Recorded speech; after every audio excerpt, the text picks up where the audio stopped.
Selamat pagi pemirsa. Makan siang gratis umumnya disambut dengan sukacita dan bisa dibilang tanpa ada perdebatan mengenai penerapannya. Namun, kali ini berbeda. Program makan siang gratis yang menjadi andalan pasangan calon presiden dan wakil presiden nomor urut 2 terus-menerus menuai kritik, bahkan kecaman. Mulai dari kabinet saat ini yang seakan ngebet memasukkan program itu ke APBN. Padahal KPU belum menetapkan pemenang Pilpres sampai makan siang yang salah sasaran untuk menekan angka tengkes atau stunting. Kini muncul absurd memakai dana bantuan operasional sekolah atau BOS untuk membiayai penyediaan makan siang bagi siswa. Inilah editorial Media Indonesia edisi Senin 4 Maret 2024 dengan tema Rancangan Mentah Makan Siang Gratis bersama saya Iqbal Himawan. Anda juga bisa berpartisipasi dan berinteraksi melalui sambungan telepon di nomor 0215839900 dan pagi ini sudah hadir bersama saya anggota Dewan Redaksi Media Group Abdul Kohar. Mas Kohar, selamat pagi. Selamat pagi Iqbal. Sudah makan pagi ya? Sudah, sarapan. Makan siang nanti. Iya, makan siang nanti, tapi tidak gratis berarti. Tidak gratis ya, harus bayar sendiri-sendiri apalagi kalau sumber dananya dipertanyakan. Gitu ya. Nanti itu kita bahas lebih lanjut Bang Kohar, tapi tentu saja seperti biasa ada 3 topik utama pemirsa yang akan kami bahas yang menjadi headline dalam harian Media Indonesia kali ini.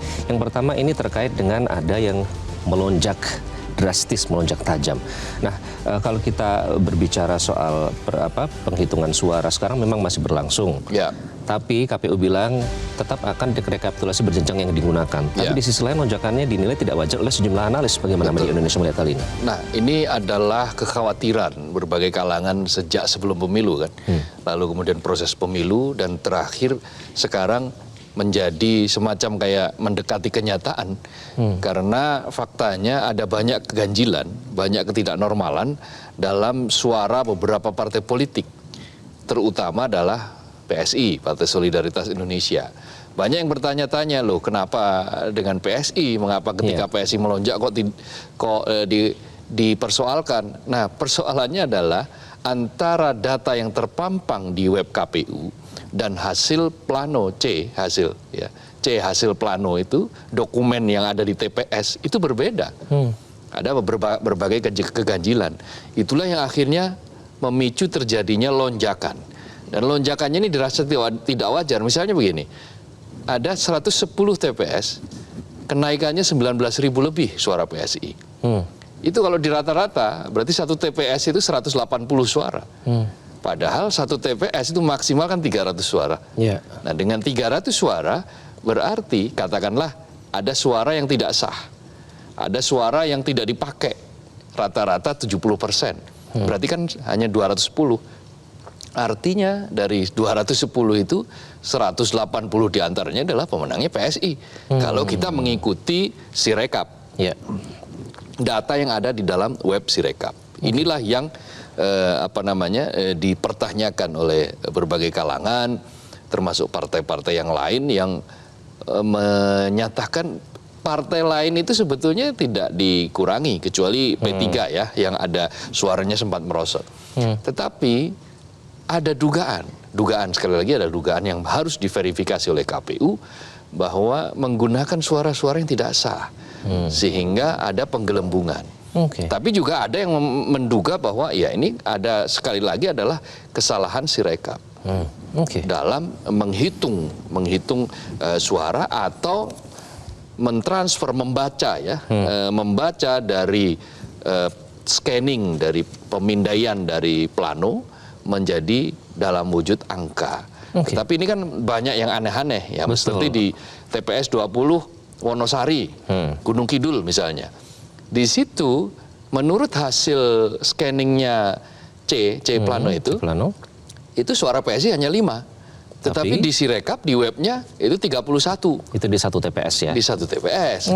Ada di TPS lain yang hasilnya itu sebetulnya aslinya itu cuma 1 di TPS, tetapi ketika muncul di Sirekap di web KPU bisa naik menjadi 20 sekian. Nah, hal-hal semacam ini contoh-contoh kecil yang fakta, yang nyata itu harus dijawab dengan memuaskan oleh KPU. Persoalannya itu yang belum dijawab. Dan ini bukan tendensius ya, ini soal mengawal suara rakyat. Bukan, ini suara rakyat yang harus dilindungi. Agak sedih juga Mas Kohar kalau lihat sentimen di media sosial, mereka seperti sudah memprediksi Allah, itu juga sudah diprediksi sebelumnya. Tapi jangan seperti itu, kita harus mengawal terus ya. Curang tetap harus dikatakan curang, kalau salah tetap harus dikatakan salah. Kalau memang itu tidak sengaja, ya bagaimana proses sesungguhnya yang terjadi itu harus dijelaskan. Oke, dan sesungguhnya yang terjadi juga Bang Kohar, angka DBD meningkat di beberapa daerah di Jawa Tengah dan Jawa Timur. Dari pantauan di lapangan teman-teman media Indonesia bagaimana? Dari Jawa Tengah dan Jawa Barat saja, dari Januari sampai saat ini, itu sudah ada 80 orang meninggal dunia. Yang paling banyak di Jawa Barat itu ada 41. Di Jawa Barat itu ada 5.000 lebih orang terkena DBD, 41 diantaranya meninggal. Lalu di Jawa Tengah itu ada 1.010 kasus dengan 34 diantaranya adalah meninggal. Jadi jumlah-jumlah itu bila ditambah misalnya kayak di Kalimantan Selatan ada 10 yang meninggal dari 1.000 kasus. Lalu di Jakarta ada 627 kasus ya. Dari total-total ini menunjukkan bahwa kita memang belum beranjak dari 30 negara dengan kondisi yang sangat rentan terhadap demam berdarah. Ini sangat memprihatinkan karena kan kita ini kan mimpinya menjadi negara yang maju. Nah, salah satu di antara tanda negara yang maju itu adalah kemampuan dalam mengatasi kesehatan. Baik itu dari aspek pencegahannya maupun penindakannya, kira-kira begitu. Tetapi yang paling penting adalah mencegah bagaimana supaya orang tidak sakit. Nah, demam berdarah ini penyakit tahunan yang selalu muncul. Ya, terutama di wilayah tropis. Tetapi setidak-tidaknya harusnya kita sangat aware, kita sangat waspada. Kan ini bukan hal yang tiba-tiba, seperti kayak pandemi COVID itu kan tiba-tiba. Bisa diantisipasi lah ya, karena sudah. DBD itu hal yang muncul secara rutin. Jumlah korban 80 itu sangat banyak. Itu hanya dari beberapa provinsi saja. Kita belum menyisir lagi ke provinsi-provinsi yang lain. Perlu KLB, Mas Kohar. Nah, di beberapa daerah itu sampai rumah sakit tidak bisa menampung. Di Kudus, di Jepara, di Blora, itu semua terjadi antrian yang sangat membludak begitu. Di rumah sakit umum itu sampai 800-an pasien. Beberapa diantaranya terpaksa tidak bisa bisa rawat dan harus menunggu dulu waiting list karena rumah sakit penuh. Kewalahan. Nah, hal-hal semacam ini itu mestinya menjadi perhatian yang sangat-sangat serius. Bukan hanya serius, tetapi sangat-sangat serius dari level atas sampai level bawah di pemerintahan kita. Oke, yang juga sangat serius adalah harus diperhatikan sumber dana dari makan siang gratis. Ini dipertanyakan ya, pernyataan bahkan dari sekelas menteri begitu. Kemungkinan nanti akan menggunakan dana BOS. Ini apa tidak kontradiktif? Karena kan harusnya itu untuk membuat anak-anak sehat sehingga pendidikannya lebih maju. Tapi malah BOS yang diambil. Gimana? Ada dua kontradiksi. Kontradiksi yang pertama itu adalah sudah disimulasikan, sudah dibicarakan di dalam kabinet, meskipun belum ada siapa pemenangnya. Ini kan semacam kayak Cywar kan, Cywar bahwa seolah-olah sudah pasti menang. Perkaranya kan penghitungan masih berlangsung, penghitungan suara dengan level berjenjang yang diakui oleh undang-undang masih berlangsung. Dan sekarang pada level pada tingkat kabupaten, setelah kemarin minggu lalu adalah tingkat kecamatan. Nah, dengan situasi seperti itu tidak elok. Mestinya apabila program dari Capres-Cawapres, even itu adalah Capres-Cawapres yang dianggap sebagai pemenang, minimal oleh quick count, maka tidak elok bagi pemerintahan sekarang sudah membahasnya di dalam kabinet. Apalagi simulasikannya gitu loh. Nah, ternyata setelah dikejar terus-menerus, ya pertanyaannya dananya dari mana? Lalu muncullah kemarin sempat muncul ya dananya mengurangi subsidi energi. Nah, sekarang dari Menko Perekonomian menyebut ada bisa mengalihkan dana BOS. Dana BOS yang sudah sangat sedikit itu, yang jumlahnya sekitar 59 triliun itu, maksud mau dikurangi untuk makan gratis yang jumlahnya 400 yang dibutuhkan ya setiap tahun 450-an triliun. Ini sangat tidak adil. Kenapa? Di satu sisi memberikan muridnya itu adalah makan siang gratis, tapi di sisi lain kan nanti gurunya tidak makan. Karena dana BOS itu kan sebagian juga dipakai untuk guru honorer, kesejahteraan guru ya. Guru honorer, guru P3K, lalu untuk sarana dan prasarana sekolah, untuk menunjang ekstrakurikuler.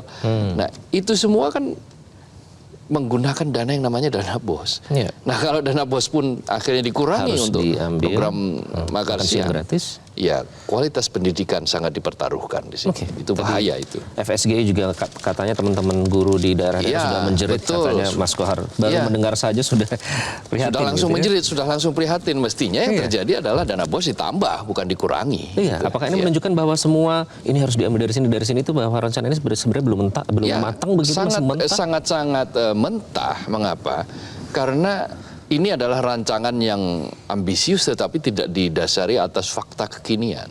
Fakta bahwa anggaran kita tidak cukup untuk melaksanakan makan siang gratis untuk 80 juta lebih anak ya, apakah SD, pesantren dan seterusnya. Yang itu dianggap sesuatu yang sangat urgen saat ini. Mengalahkan misalnya kebutuhan akan internet gratis misalnya. Nah, pendidikan kita saat ini kan, literasi kita itu kan membutuhkan orang-orang yang melek literasi. Ya. Nah, melek literasi itu salah satu diantaranya adalah dengan cara mengakses segala informasi. Nah, ada masih banyak kendala mengakses informasi itu. Orang kendala kuota, tidak punya internet dan seterusnya, baru mengikuti video sedikit saja sudah langsung habis karena kuotanya habis, sementara dia belum bisa menyimpulkan. Ya kalau kesimpulannya benar sih nggak apa-apa, tapi kalau kesimpulannya salah bagaimana? Ya. Lalu ini bisa berbahaya bagi banyak hal. Nah, hal-hal semacam ini, lalu kalau dianggap itu bukan urgen dan yang urgen adalah makan siang gratis, maka ya kita akan menjadi bangsa yang ke depan itu urusannya selalu urusan perut gitu loh. Urusan stunting lalu dikait-kaitkan dengan makan. Yang menunya barangkali juga nanti akan diperdebatkan lagi. Belum lagi berapa biayanya. Nah, instrumen biaya inilah yang jauh-jauh hari dinyatakan bahwa harus diperhatikan. Oke. Dan faktanya rancangan itu tidak sepertinya mengabaikan bagaimana nanti pembiayaan ke depan kalau itu dilaksanakan. Oke, itulah yang menjadi topik utama dalam Harian Media Indonesia kali ini, pemirsa. Kita langsung saksikan saja bersama, inilah dia rancangan mentah makan siang gratis.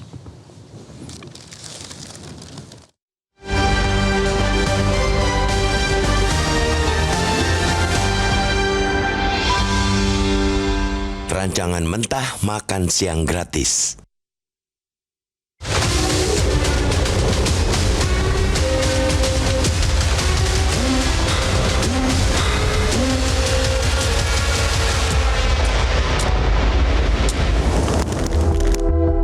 Makan siang gratis umumnya disambut dengan sukacita dan bisa dibilang tanpa ada perdebatan mengenai penerapannya. Tapi kali ini berbeda. Program makan siang gratis yang menjadi andalan pasangan calon presiden dan wakil presiden nomor urut 2 terus-menerus menuai kritik, bahkan kecaman. Mulai dari kabinet saat ini yang seakan ngebet memasukkan program itu ke APBN, padahal KPU belum menetapkan pemenang Pilpres, sampai makan siang yang salah sasaran untuk menekan angka tenkes. Kini, muncul gagasan absurd memakai dana bantuan operasional sekolah atau BOS untuk membiayai penyediaan makan siang bagi siswa. Ide itu dicetuskan oleh Menteri Koordinator Bidang Perekonomian Airlangga Hartarto. Airlangga yang juga Ketua Umum Golkar, salah satu partai pengusung paslon 02 Prabowo Gibran, mengungkapkan usulannya itu ketika melaksanakan simulasi penyediaan makan siang gratis di SMPN 2 Curug, Tangerang. Waktu menyangkal simulasi itu untuk uji coba gagasan Prabowo Gibran, Airlangga mengungkapkan gagasan BOS sebagai sumber pembiayaan program makan siang gratis memang milik paslon tersebut. Airlangga mendapatkan sokongan dari rekan sejawatnya di kabinet. Tanpa menimbang betapa konyolnya usulan itu, Menteri Koordinator Bidang Pembangunan Manusia dan Kebudayaan, Muhadjir Effendi, mengamini. Muhadjir lantas menambahkan, dana desa sebagai alternatif lain sumber pendanaan makan siang gratis untuk siswa. Para Menko itu seperti tidak paham betapa krusialnya dana BOS untuk membuat pendidikan berkualitas dapat diakses oleh segenap putra-putri bangsa. Dengan dana BOS, sekolah akan mampu meningkatkan kualitas sekolah yang pada gilirannya menguntungkan siswa untuk memperoleh pendidikan secara gratis. Tidak peduli kaya atau miskin, semua mendapat pendidikan sesuai hak yang dijamin oleh konstitusi. Pasal 31 ayat 1 Undang-Undang Dasar 1945 menyatakan setiap warga negara berhak mendapat pendidikan. Kemudian pada ayat 2 disebutkan kewajiban pemerintah untuk membiayai pendidikan dasar setiap warga negara. Idealnya, pendidikan dasar mencapai 12 tahun, dari SD hingga SMA. Namun dengan alasan keterbatasan anggaran, pemerintah baru mencanangkan wajib belajar 9 tahun, artinya hanya sampai SMP. Hanya beberapa daerah yang pemimpinnya memiliki kepedulian atas pendidikan warganya berinisiatif menggratiskan biaya pendidikan sampai SMA. Data Survei Sosial Ekonomi Nasional atau Susenas 2023 menunjukkan tingkat penyelesaian pendidikan nasional untuk jenjang pendidikan SD sederajat adalah sebesar 97,83%, padahal semestinya mencapai 100%.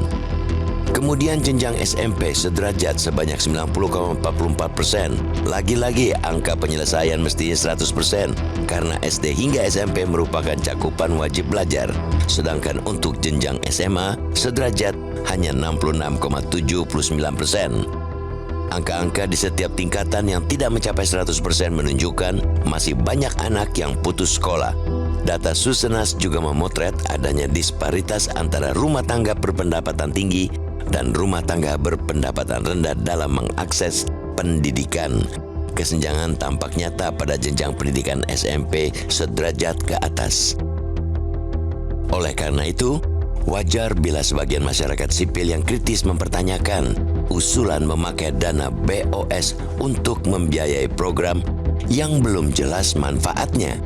Jajaran kubu penggagas program makan siang gratis seakan panik dan bingung untuk merealisasikan janji.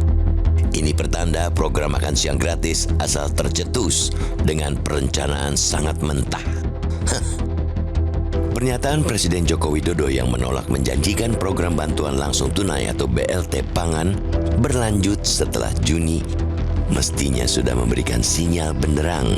Negara tidak punya cukup anggaran untuk membiayai proyek yang dikatakan membutuhkan biaya 450 triliun rupiah lebih per tahun. Kini program makan siang gratis hendak dipaksakan berjalan dengan mengorbankan kualitas pendidikan dan hak warga negara. Alih-alih gratis, makan siang itu harus dibayar mahal. Maka ketimbang berlarut dalam sesat pikir seperti itu, lebih bijak bila program yang berbasiskan perencanaan mentah dievaluasi, bukan selalu diamini.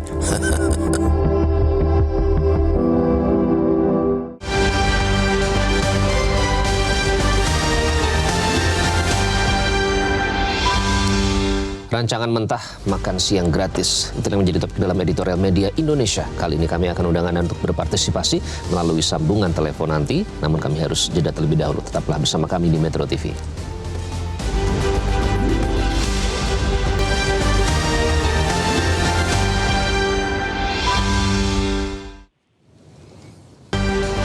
Kembali di editorial Media Indonesia, pemirsa. Topik kita pada pagi hari ini adalah rancangan mentah makan siang gratis. Dan untuk membahas tema hari ini, kita langsung bergabung melalui sambungan telepon dengan Esther Sri Astuti, Direktur Eksekutif Institute for Development of Economics and Finance atau INDEF. Mbak Esther, selamat pagi. Pagi, Mas. Mbak Esther pasti sudah menganalisis ya soal anggaran rancangan makan siang gratis ini. Nah, menurut Anda, seperti apa seharusnya penganggaran dari program serupa makan siang gratis ini? Kalau menurut saya penganggaran dari program makan siang gratis ini agak sulit ya.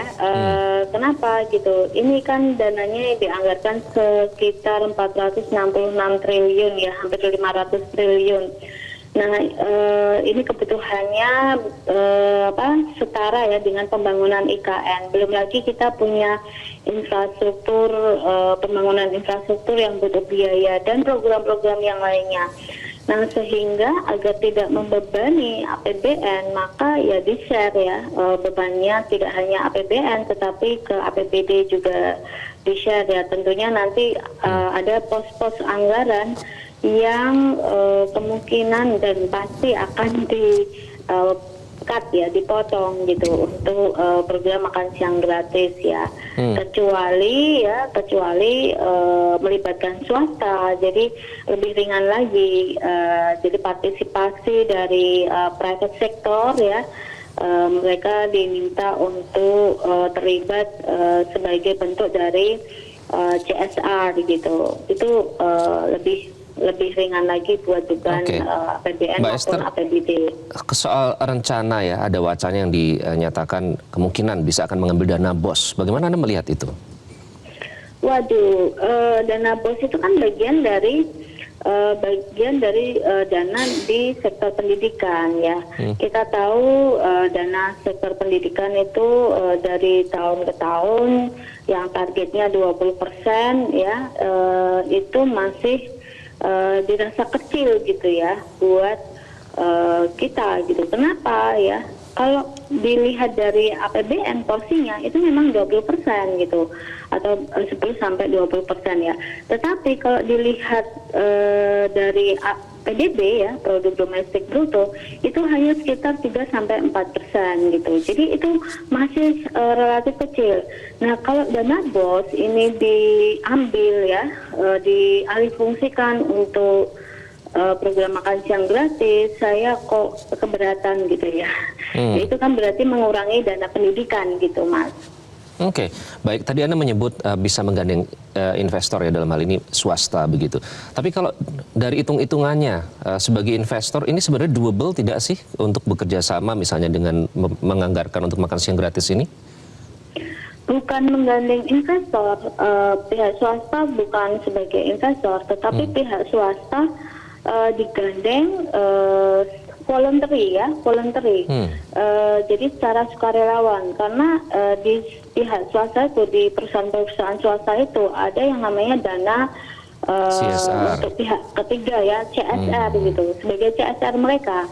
Jadi mereka ya tidak menginvest, tetapi mereka CSR mereka gitu. Jadi bukan paksaan ya, harus voluntary ya, sukarelawan gitu. Oke, jadi menunggu kesukarelawanan dari pihak swasta begitu ya. Nah ini Betul. Kalau melihat anggaran yang sampai saat ini masih belum jelas begitu ya, dari mana akan diambil seperti itu, dampaknya nanti terhadap kondisi fiskal negeri ini seperti apa? Ya jelas pemerintah mungkin kebingungan juga. Ternyata kalau setelah dianggarkan kok ternyata besar sekali ya dananya. Nah sehingga kalau ditanya dampaknya seperti apa terhadap ruang fiskal kita, makin sempit gitu.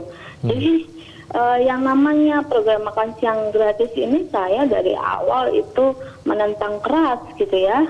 Kenapa? Ya karena ini program hanya bersifat konsumtif, multiplier effect-nya itu jangka pendek ya, tentu saja untuk UMKM.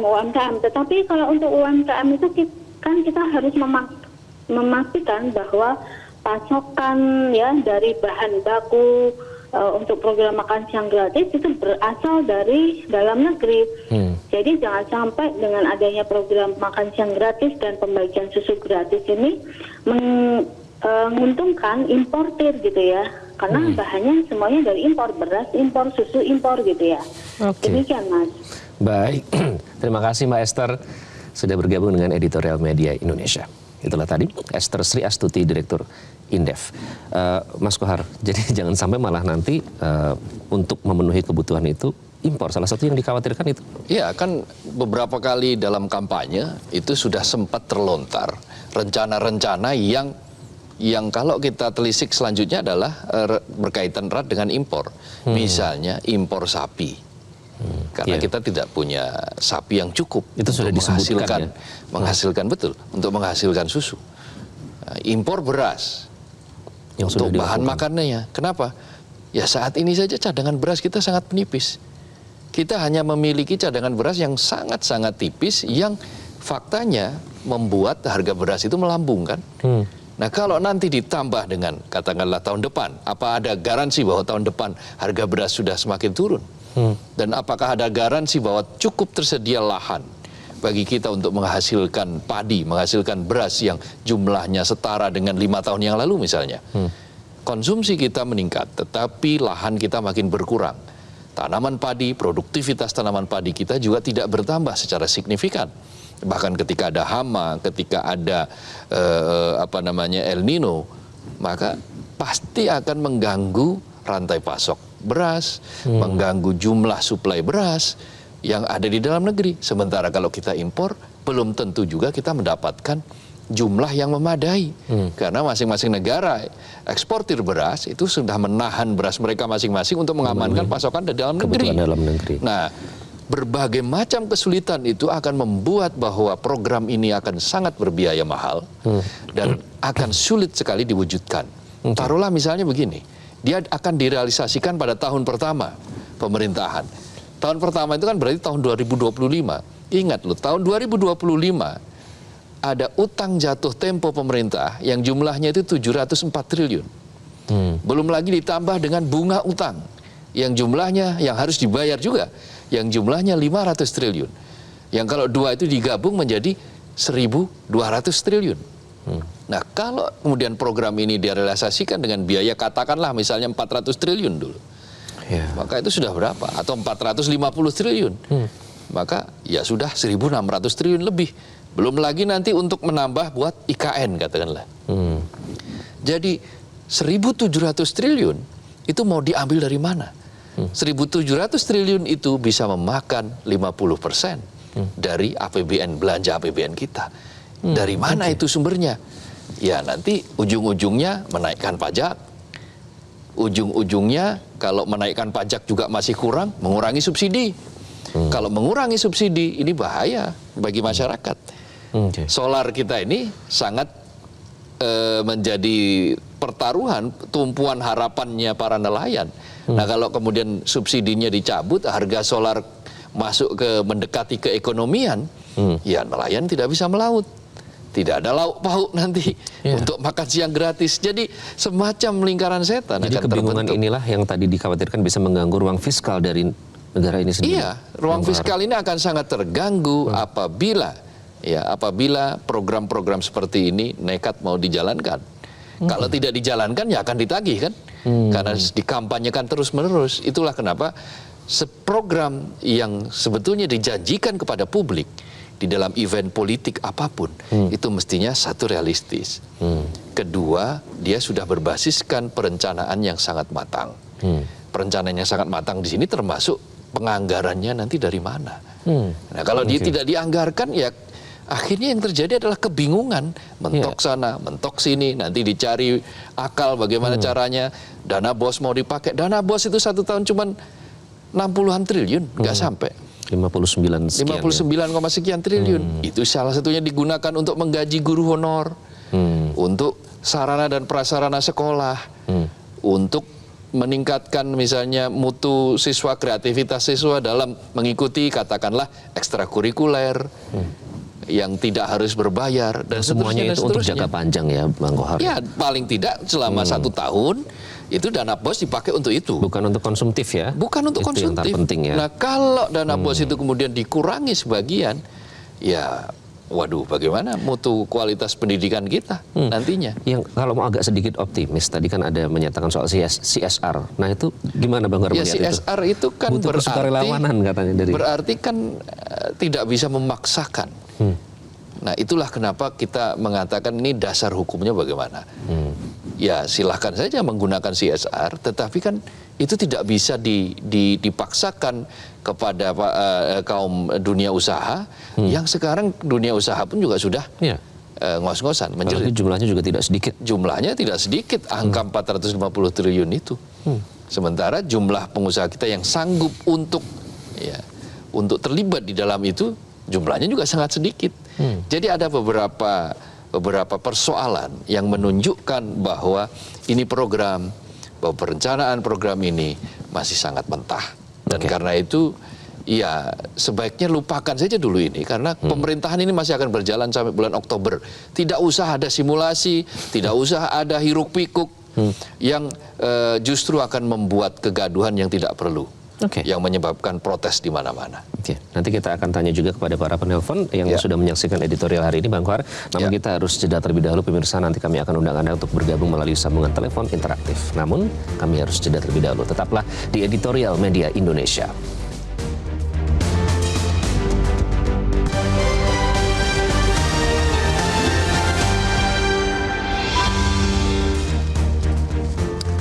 Anda kembali di editorial Media Indonesia. Pemirsa, rancangan mentah makan siang gratis itu yang menjadi topik kita pada pagi hari ini. Dikhawatirkan kebingungan soal anggaran ini bisa mengganggu ruang fiskal jika nanti memang jadi direalisasikan program makan siang gratis ini. Nah, bagaimana pendapat para pemirsa, Anda pemirsa? Kami akan undang untuk bergabung melalui sambungan telepon. Yang pertama kita akan sapa ada Ibu Lia dari Makassar. Ibu Lia, selamat pagi.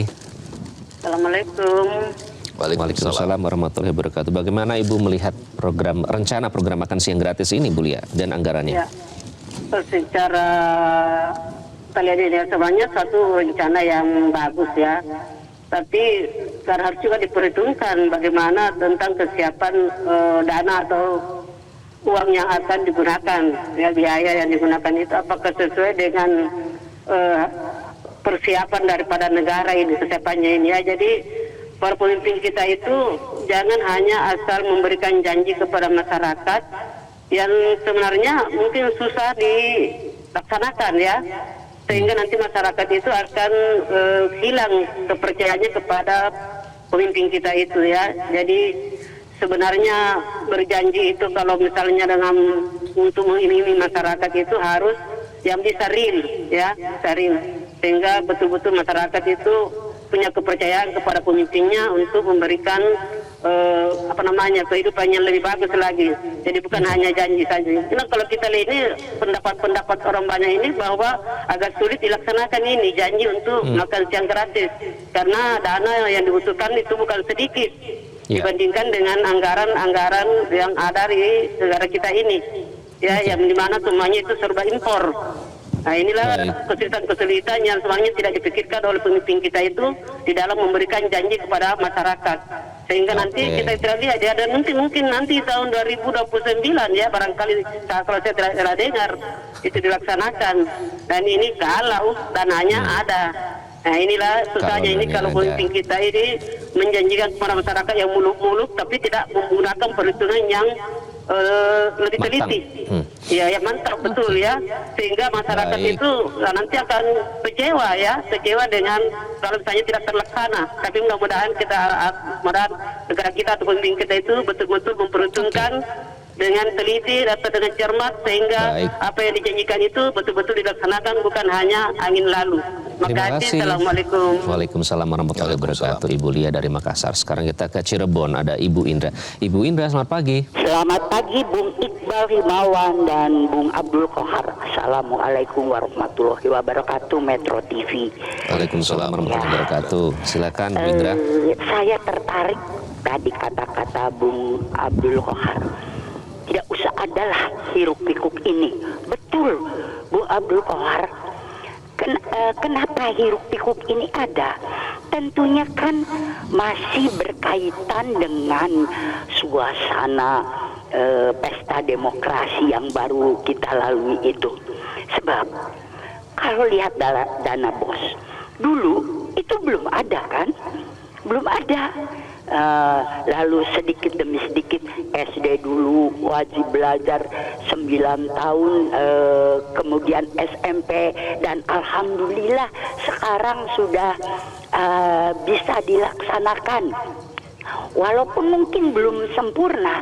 Nah, sementara guru-guru juga sudah dapat uang sertifikasi begitu, jadi agak berimbang antara pengajar dan siswa-siswa itu.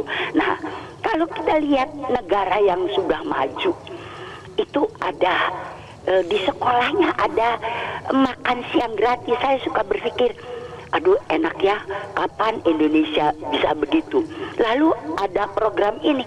Nah, kenapa tidak dicoba dilaksanakan? Tapi langsung kan kita bisa lihat Indonesia ini negara besar yang rakyatnya banyak dan mungkin dana dana apa saja pun masih terpotong di sana sini, hilang di tengah jalan. Nah ini yang mesti perhatikan, walaupun semestinya kita bisa Bung Iqbal mencoba. Dan kalau ini tidak bisa dilakukan, sudah simulasi ini juga berguna untuk minimal kalau ada daerah yang bisa melaksanakannya, laksanakan. Kalau ada kabupaten, laksanakan. Minimal kalau ada sekolah itu sendiri bisa menyelenggarakan, bisa saja itu dijadikan uji coba untuk memulai di luar hiruk pikuk pemilihan demokrasi ini. Kita berbicara tentang pendidikan. Terima kasih. Baik, terima kasih Ibu Indra dari Cirebon. Selanjutnya kita ke Ibu Omaiwah dari Pejaten. Selamat pagi. Pagi, Mas Iqbal, Mas Kohar. Assalamualaikum warahmatullahi wabarakatuh. Waalaikumsalam warahmatullahi wabarakatuh. Silakan Ibu. Iya, Ibu mau nanya, dana ini dari mana? Kok diambil dari dana BOS? Dan dana BOS ini kan sedikit, Mas Iqbal, Mas Kohar. Harusnya ditambah, bukan malah diambil untuk makan siang gratis. Ini gimana sih? Pemerintah ini kan belum selesai pemerintahnya Jokowi. Hanya sampai Oktober. Program ini sudah dicanangkan, sudah didengungkan. Membuat orang gelisah, Mas Iqbal. Iya. Iya, jadi satu lagi. Kalau makan gratis, menunya ini bagaimana? Bagaimana dengan anak orang yang mampu? Mohon maaf, apakah selera ini akan mereka terima? Untuk anak orang yang di bawah, yang rendah, mungkin bisa nerima. Uang 15.000 ini dapat apa, Mas Iqbal? Belum nanti kalau terjadi catering ini atau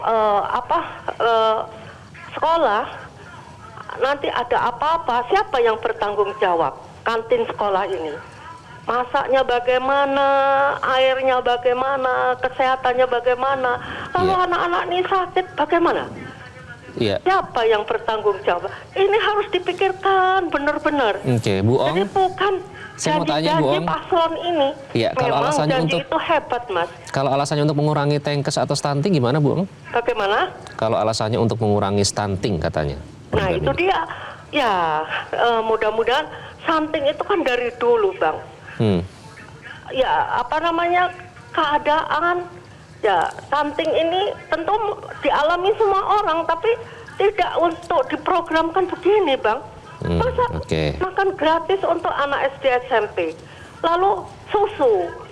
Nah, kan akan membebani APBD. Lalu Bu Sri Mulyani sendiri mengatakan kalau ini membebani anggaran, bagaimana tahun 2025 akan membengkak. Nah, inilah. Jadi mohon juga dipikirkan baik-baik, jangan program ini langsung diterapkan, didengungkan.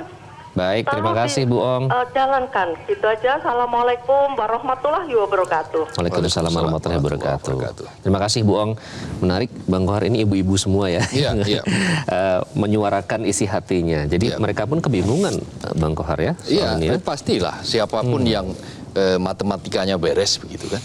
Menghitung ini kan tidak mudah untuk menggali anggaran. Wong kita ini menaikkan 10% pajak saja, itu susahnya minta ampun. Pendapatan pajak dinaikkan 10% setiap tahun, itu hasilnya juga kadang bagus, kadang juga tidak. Dan itu sudah setengah mati katanya bagi petugas pajak untuk memungut pajak sebanyak itu. Lalu ini anggaran yang sudah ada, yang sudah siap, itu dipakai untuk program yang sekali langsung habis.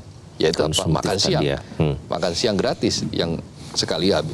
Susu juga begitu. Yang jumlahnya juga masih sangat terbatas di Indonesia. Jadi apa yang dianggarkan, apa yang sudah dirancang, itu sebetulnya plotnya sudah jelas. Dan Indonesia saat ini bukanlah sebuah negara yang memiliki kelonggaran fiskal. Kita ini defisit. Fiskal kita defisit terus-menerus, yang defisitnya itu ditambal dari berbagai cara, selain dari pajak adalah dari utang. Bahkan ini sudah soal defisit sudah diperingatkan oleh Menteri Keuangan ya. Ya, utang kita pun itu juga sudah sangat besar.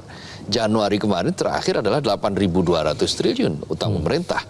Yang apabila itu tidak segera diatasi, itu justru akan menjadi beban bagi generasi ke depan.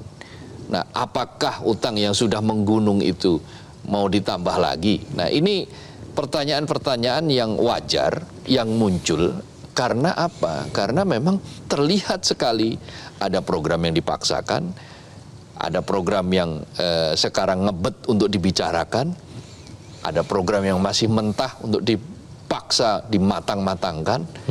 Yang dasar hukumnya tidak ada. Kalau best practice-nya itu sudah ada di daerah. Jakarta itu sudah pernah memberlakukan semacam ini. Makan siang atau susu gratis di eranya Gubernur Anies Baswedan di Jakarta itu sudah pernah dilakukan. Tapi karena Jakarta memiliki kelonggaran fiskal kan. Ya. Pajaknya juga bagus, lumayan juga ya. APBD-nya juga bagus. Nah, kalau hal-hal semacam ini bisa dilakukan. Best practice-nya sudah ada, tetapi kalau ini diprogramkan untuk nasional, belum terlihat bahwa ini akan bisa diakomodasi oleh APBN kita. Belum lagi soal nominal 15.000, Bang Kohar. Tadi ada poin yang menarik, apakah semua anak itu akan 15.000 untuk daerah-daerah tertentu itu cukup, sangat-sangat cukup. Tetapi untuk daerah-daerah tertentu 15.000 tidak cukup. Jadi dengan angka rata seperti itu juga hitungnya nanti bagaimana, itu juga problem ke belakang. Belum lagi kalau misalnya jadi menggunakan dana BOS, tingkat pendidikan kita ini itu masih sangat rendah. Rata-rata kita masih SD dan SMP dengan jumlah yang mayoritas di Republik ini. Nah, kalau kita ingin wajib belajar 12 tahun, artinya lulus SMA, maka mestinya dana BOS-nya ditambah. Guru yang kurang harus ditaruh di situ, ada guru. Yang tadinya tidak ada guru, angkat P3K guru, angkat guru honorer. Duitnya dari mana? Dari BOS. Yang mestinya ditambah digunakan untuk mencerdaskan kehidupan bangsa melalui guru yang berkualitas, guru yang tersertifikasi, guru yang di-upgrade kemampuannya, anak-anak yang punya kreativitas, mengikuti ekstrakurikuler yang bagus sesuai dengan minat, yang di situ juga sudah disediakan oleh gurunya yang bisa menunjang bakatnya juga. Betul, misalnya ekskulnya adalah tari, maka harus ada guru tari. Nah, guru tari biayanya dari mana? Diambilkan dari BOS. Itu bisa. Nah, dengan dana BOS yang sudah sedikit, bukannya ditambah tapi malah mau digunakan untuk makan siang gratis, ya nanti malah gurunya yang tidak bisa makan karena dana BOS-nya berkurang. Ironis di situ karena malah jadi dikorbankan ya, dunia pendidikan di Indonesia yang katanya selama ini digadang-gadang ingin ditingkatkan. Nanti kita akan bahas lebih lanjut, Bang Kohar. Namun kita harus jeda terlebih dahulu. Pemirsa, kami akan kembali usai jeda. Tetaplah bersama kami di Editorial Media Indonesia.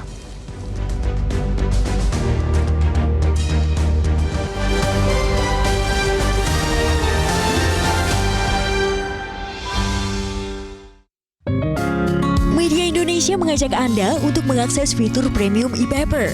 Dengan sajian konten berbasis intelektual dan meneguhkan kebangsaan, Media Indonesia tampil dengan lebih dinamis melalui e-paper Media Indonesia yang dapat Anda akses kapan saja, di mana saja. Caranya mudah, download aplikasi Media Indonesia di Android atau ketik link e-paper.mediaindonesia.com atau bisa scan QR code pada layar kaca Anda.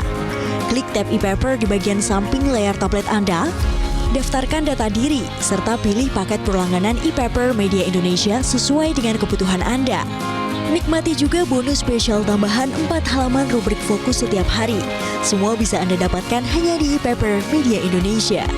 Untuk informasi lebih lanjut, hubungi customer service di nomor 0811 1201 2018 atau kunjungi media sosial @Media Indonesia. Media Indonesia, referensi bangsa. Anda kembali di Editorial Media Indonesia. Pemirsa, masih membahas soal program makan siang gratis dengan penganggaran yang masih bisa dibilang kebingungan direalisasikan dari mana begitu Bang Kohar. Ya. Tadi tampaknya sepakat ya para penelpon juga tadi analis yang sudah kita hubungi bahwa jangan sampai mengorbankan biaya pendidikan. Karena Betul. kenyataannya di lapangan Bang Kohar Ya. bahwa anak putus sekolah masih banyak, Ya. honorer gajinya masih tertahan berbulan-bulan itu kan dari bos. Ya, itu kan menunjukkan bahwa kita ini masih melihat bahwa pendidikan itu bukan menjadi arus utama. Kalau seperti itu ya. Kalau ada program apa-apa, maka yang dikalahkan adalah pendidikan. Padahal sudah jelas di dalam spirit bangsa ini berdiri, itu yang pertama kali hendak dibangun itu adalah mental, karakter, jiwa, baru kemudian fisik. Nah, kalau mental, karakter, jiwa itu tidak bisa dibangun dengan baik, maka fisik semegah apapun itu bangsa dalam beberapa waktu kemudian ya akan runtuh, tidak memiliki peradaban yang unggul. Nah, untuk membentuk karakter, untuk membentuk jiwa yang kuat, kreatif, itu dari mana? Dari bangku pendidikan. Nah, gurunya juga begitu. Nah, kalau gurunya saja kepayahan, kalau gurunya saja tidak tercukupi kebutuhannya dalam 1 bulan karena gaji honornya yang tidak jelas misalnya, bagaimana kita bisa membentuk murid yang tangguh, murid yang karakternya hebat, murid yang kreatif, yang seterusnya dan seterusnya. Nah, jumlah dana pendidikan yang ada saat ini memang secara APBN 20%. Tetapi apabila dikonversi menjadi PDB, dari PDB, itu cuma 3%. Itu tidak cukup untuk membawa bangsa ini terbang tinggi. Contohlah India. India itu sangat ketat di dalam anggaran pendidikan mereka, dan anggaran pendidikan mereka itu tidak bisa diutak-atik. Mereka setiap tahun memberikan beasiswa kepada orang-orang untuk kuliah di luar negeri, untuk sekolah di luar negeri, untuk mendalami tentang teknologi informasi misalnya. Maka sekarang kalau kita bicara teknologi informasi, maka orang akan selalu melihat India. Silicon Valley itu dihuni oleh orang-orang, kebanyakan orang-orang pintar dari mana? Dari India. Bahkan sampai level CEO banyak yang dari India. Dan apa akibat selanjutnya? India itu sekarang menjadi raksasa ekonomi baru. Pertumbuhan ekonomi di India di kuartal terakhir 2023 itu 8,3%. Itu luar biasa, di luar ekspektasi. Cina yang biasanya 7% sekarang tinggal 5%. Indonesia stuck di angka 5%. India bisa 7-8, bahkan di kuartal keempat tahun 2023 pertumbuhan India 8,3%. Dari mana awalnya? Mereka serius ya menggarap pendidikan. Mereka serius menyekolahkan anak-anak sehingga menjadi pintar, dan ketika sudah pintar mereka mampu menjadi bangsa yang unggul. Nah, kalau kita ini baru mau menuju bangsa yang unggul dengan anggaran yang relatif terbatas, bukannya ditambah, malah mau dikurangi. Maka akan ada waktu di mana pendidikan kita akan mengalami masalah kalau program makan siang gratis ini dipaksakan diambil dari dana BOS. Pendidikan itu lebih soal investasi, bukan soal konsumtif. Iya, jadi pendidikan itu jangan dianggap sebagai beban, sebagai pengeluaran, kan kira-kira gitu kan. Tetapi anggaplah ini sebagai investasi masa depan. Itu yang dilakukan oleh negara-negara besar. Itu yang dilakukan oleh Korea. Itu yang dilakukan oleh Cina. Itu pula yang dilakukan oleh India, seperti yang saya katakan tadi itu. Ketika pendidikannya beres, ketika anggaran untuk pendidikan dipenuhi, maka ya beberapa tahun kemudian atau 2-3 dekade kemudian mereka menjadi bangsa yang unggul gitu loh. Bukan malah menjadi bangsa yang makin terseok-seok karena anggaran pendidikannya digunakan untuk konsumsi, yaitu apa? Program makan siang gratis. Yang mestinya ini bisa diuji coba di beberapa titik sajalah, yang misalnya di situ masyarakatnya memang masih sangat-sangat membutuhkan, tidak diberlakukan di seluruh Indonesia menjadi sebuah program yang katakanlah program nasional gitu, yang tidak harus dilakukan kayak begitu, tetapi akhirnya membebani bangsa itu sendiri. Bang Kohar, terima kasih Makasih Iqbal. Kita nantikan kelanjutannya karena ada Ya. kata-kata di sini bisa dievaluasi bukan selalu diamini ya. Kalau Iya, program itu iya, masih iya. saja kebingungan untuk Kalau sesat dari pikir ya mana. harus kita evaluasi kan, bukan Baik. kita amini. Ya, dan pemirsa, kini program makan siang gratis hendak dipaksakan berjalan dengan mengorbankan kualitas pendidikan dan hak warga negara. Alih-alih gratis, makan siang itu harus dibayar mahal. Maka ketimbang berlarut dalam sesat pikir seperti itu, lebih bijak bila program yang berbasiskan perencanaan mentah ini dievaluasi, bukan selalu diamini. Terima kasih Anda sudah menyaksikan Editorial Media Indonesia. Saya Iqbal Himawan. Sampai jumpa.